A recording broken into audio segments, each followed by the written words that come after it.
Good morning. I'm Sheriff Carmine Marcino, and thank you for being here today. As your sheriff, I made the promise to protect those that cannot protect themselves: children, the elderly, and of course, animals.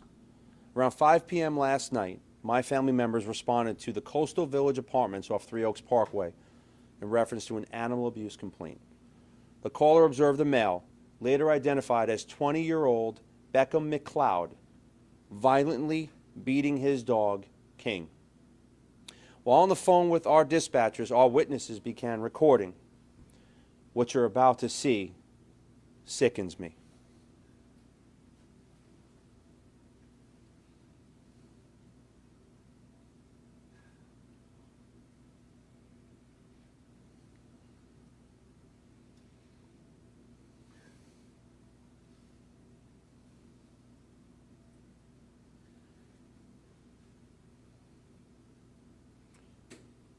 I'll be polite when I say this pile of trash drags King, stomps on his neck, and kicks him directly in the face.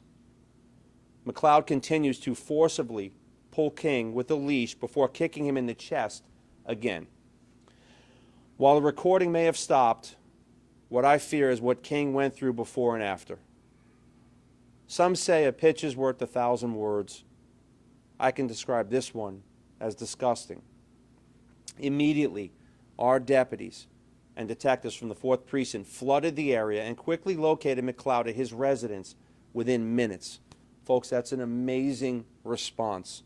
I couldn't be more proud of the people standing with me. We were all hands on deck with boots on the ground. When we first made contact with McLeod, he simply said, "What? I can't reprimand my dog?"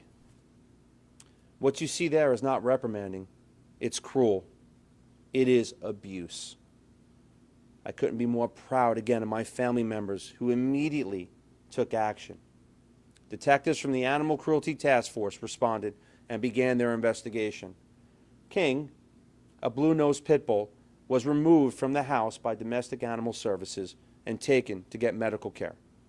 King was evaluated by a veterinarian at Domestic Animal Services, and he had bruising and swelling around his neck where he was kicked.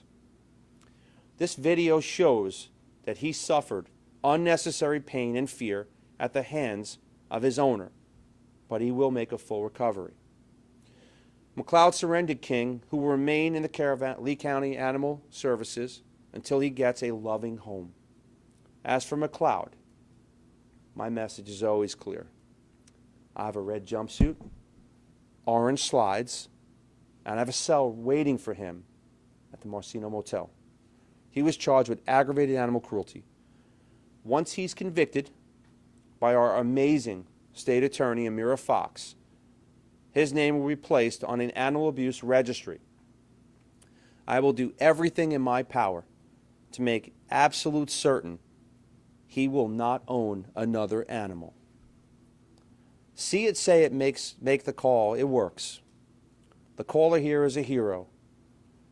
They made the call. They got King out of an abusive home. And I want to spread this message again. If you abuse an animal in Lee County, you will go to jail every single time. On a much better note, today happens to be National Hug a Dog Day. For all you that are watching and that love animals like I do, give your dogs a hug and hope and pray that King will have the same exact hug this day next year. I've made it clear since day one. I will protect those that don't have a voice, that cannot protect themselves. It saddens me and it sickens me that I'm sitting here doing another press conference for someone who truly steals oxygen from America, who wants to abuse and kick a dog in its face and chest. We are not going to tolerate that. And again, I couldn't be more proud of the men and women and my family members that when that call comes out, immediately go into action. We have zero tolerance on abuse. I'm proud to serve, in my opinion, one of the greatest residents in the county. The Lee County residents want law and order. They want safe, secure streets and environment, and it's an honor to serve them. So I'll take questions. Any priors with McLeod? So McLeod had no priors, but again, this is clear abuse, and it's very, very unfortunate. It saddens me. I'm talking about it.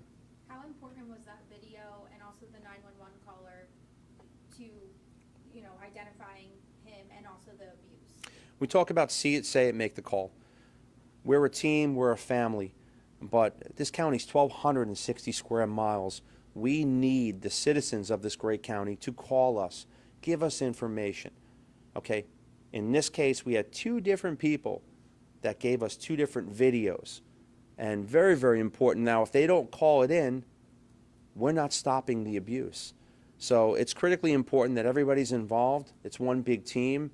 And again, most importantly, we stop the abuse and we get that dog out of a house and a home that's abusive. And we're going to make sure we do everything in our power to get it a nice, loving home. Can the sheriff's office confirm if this is the first pet that we filed? So at this point in time, I don't know exactly if he had pets before, but what I do know now is I will do everything in my power. First of all, if convicted, his name goes on the criminal animal abuse registry. And I'll make certain he's not going to see another animal for another 5 years minimum. Again, this behavior is sickening. It's one thing to discipline a dog. It's another to abuse your dog. Blatant abuse. Was King the only animal in that household? Yes, King was. So King was the only animal in that household. There were multiple people living in that household.